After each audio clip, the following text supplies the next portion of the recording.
As we celebrate the 100th anniversary of the Benjamin Franklin Parkway, it's a good time to start a conversation about its future. Very few cities in America, right in the heart of the city, have such a great urban green transition with parks. It's the single greatest view of our city. You can get an extraordinary sense of the way the city comes together. A lot of restaurants and dining places near the Parkway, not many on the Parkway. It's big in a city that's very small and intimate. It's mainly a throughput for vehicles. Partially closed 33 weekends a year. We consider the Parkway as an extension of our classroom. By and large, it feels like it's not living up to its full potential.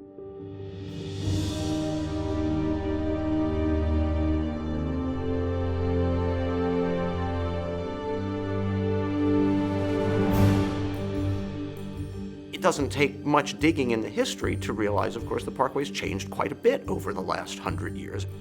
It's done a lot of different things at a lot of different moments, and so I think the idea of the Parkway is much bigger than any particular function it served. In 1876, Philadelphia invited the world to celebrate the centennial of America in Fairmount Park. The centerpiece of the fair that was left behind was an art museum. That was very quickly identified as one of the most difficult to reach art museums in the world. And the park itself was also difficult to reach. The Parkway follows along a long line of thinking that started with building this expansive and massive and monumental city hall, elevating public life in a city. So instead of buildings of the industrial age, you would be building monuments to support culture. The initial ideas of its design and construction were to connect the city to Fairmount Park in a very effective way. They imagined a great boulevard that would replace an industrial zone in the city. The World's Columbian Exhibition, held in Chicago in 1893, energized a brand of architecture that came to be seen as distinctively American. A number of noted architects of the day create something called the White City. They borrowed cues from Roman architecture, Grecian architecture, French architecture. Then they adorned their city with fountains, lagoons, plazas. It was the architecture of the City Beautiful movement. Bold and simple buildings that reflected the ability of a society to modernize itself. Paul Kray made a rather sketchy little bird's-eye perspective of the Parkway, in which he showed it lined by uniform buildings, like the Haussmann boulevards of Paris. On paper, that looks relatively easy. Diagonal boulevards were put into Paris in the 19th century. But you weren't talking about medieval buildings in Philadelphia. You were actually talking about row house neighborhoods. You're talking about factories, massive factories making machinery, making locomotives. The city appropriates money to begin the acquisition of properties and their demolition. There was almost no opposition to this process. Beyond beautification, the Parkway was an incredible opportunity to profit. It was a patronage network, specifically in areas of demolition. In 1911, a model in the City Planners exhibition became the public vision of the Parkway. Tens of thousands of people came to see that model. The Free Library and the Philadelphia Museum of Art both commissioned architects and got to work. It takes a long time to acquire all the land. clear the land and demolish the buildings and put in the roadway, and now we're talking years. It came as a kind of shock to see just how much open land had been created by the demolitions of 1,300 buildings.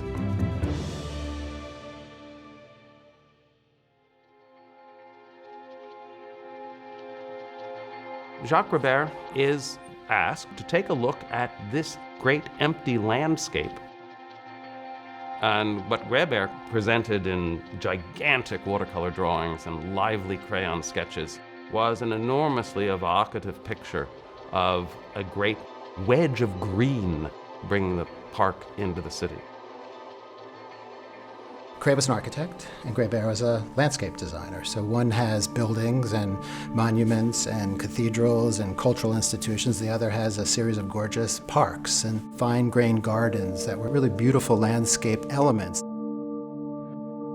The Parkway was so slow in coming to fruition. The Free Library is the first public building to open on the Parkway. The Art Museum is 28.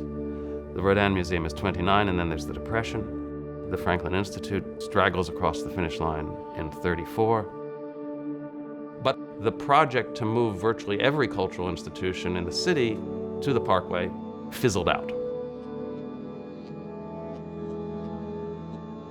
And then came World War II. All resources were devoted to the war effort, so nothing more was built on the Benjamin Franklin Parkway. In the post-war era, America fell in love with the automobile. We cut the Vine Street Expressway right through the middle of the Parkway and a parking garage under Love Park. People had simply forgotten that there was any other vision. There were ideas for certain kinds of elegant spaces that still never were built. It's remarkable how long the vision took, and in fact is still unfinished business. How should we continue on the Parkway, I guess, is the question. To make changes, we have to significantly reconceptualize what exactly the Parkway is for. It lacks connectivity in terms of really making it a central part of the fabric of Philadelphia. Once you get past Logan Square, it's difficult for pedestrians to engage with it. I think you need more consistent activity that doesn't close at 5 o'clock when a museum does. But the biggest gripe that we hear about it is that it's just too hard to cross. It's 4 lanes at points, 6 lanes at points, and it's difficult for pedestrians. Fewer lanes of traffic would open up all kinds of possibilities, both for development, but also for uses that the Parkway was originally intended to have. I would love to be able to say there weren't just 5 major institutions on the Parkway, there were 20. It has that potential to be something so much bigger. Because it is so spectacular, it is such a great civic space, it's too often used for events and celebrations that, in effect, shut down access. I don't think that people anticipated that the hospitality industry would bring all this traffic, all this noise, and the disruption to their neighborhood and to their community. People want to be there for a reason.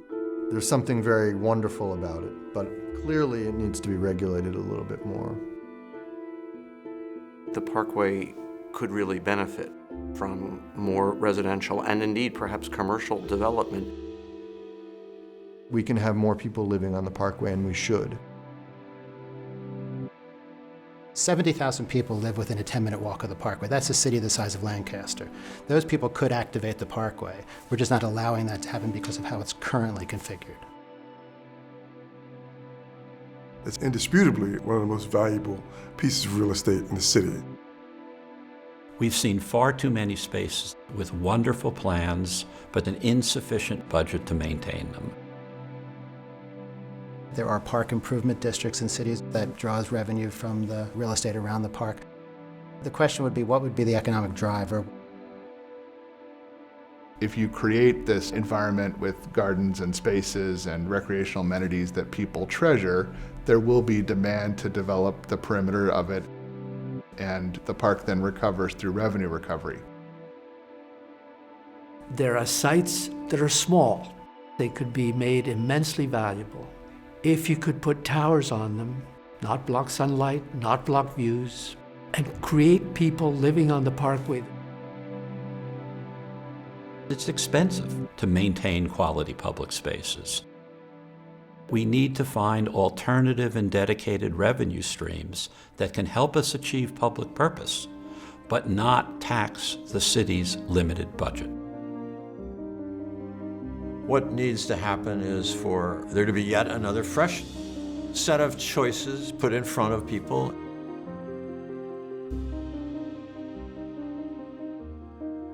We have a block, and the thought was maybe we should open this up. Maybe we should become more of a warm and welcoming place. It was really important to break down and make those areas accessible, to activate the edges and make them vibrant. We shouldn't lose the idea of a gigantic Gardner Park that happens to sit in the middle of our city.